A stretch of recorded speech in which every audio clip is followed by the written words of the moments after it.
Subukan natin mag-breed ng yellow danyos. Ito yung mga danyo to. Subukan natin mag-breed. Tapos bukas, sunod na araw, tingnan natin kung may itlog na. Lagyan ko lang ng improvised na parang strainer para dyan na mahulog ang itlog. First time ko lang to mag-breed Subukan ko lang. Kaya yung babae, yung malaki na yung tiyan, ay lalaki yung payat. Tingnan natin kung ano mangyayari bukas. Okay, abangan natin sunod na araw. Naghahabulan na yung naghahabulan na yung danyos natin. Pwede na sila mag-mate niyan. Katabi niyan, andito yung natin. Yung 20 gallons. Ito, puro mga halo-halo lang to. Halo-halong isda. Ito 20 gallons natin. Malaki yan. Yung danyos. Sa katabi ng danyos, meron tayong dito, puro hipon.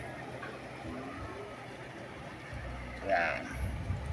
Yan yung puro hipon natin. Ayun yung dilaw. Ito yung bago ko, dilaw. May itlog na yan. Saka itong blue. Ito yung blue. Lagyan natin. Ito yung blue. Yan.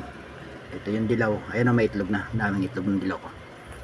Yan yung bagong bagong sali dyan. Kasi iba yung mga pula. Dati pa yan. Marami tayong pula dyan. Ngayon nagtatago lang sila. Tapos meron ko dito mga gapi.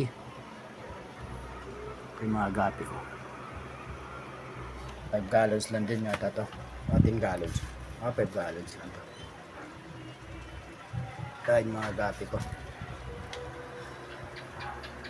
Sa baba. Wala, hindi na mapakita yung natin. Ayan lang. Set up natin dyan.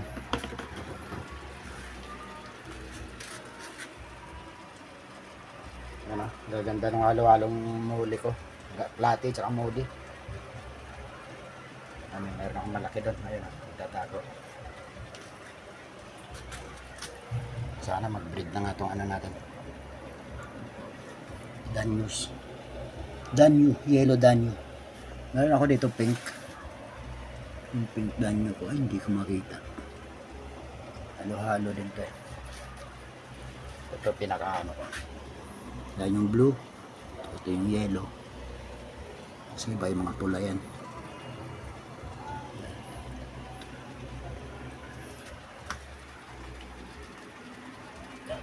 Ito may braid up din ako ng dito. Gabi. Kaya ayaw ipakita. Ayaw maliit lang.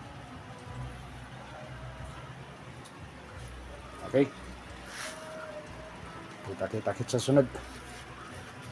Let's go. Pabakas.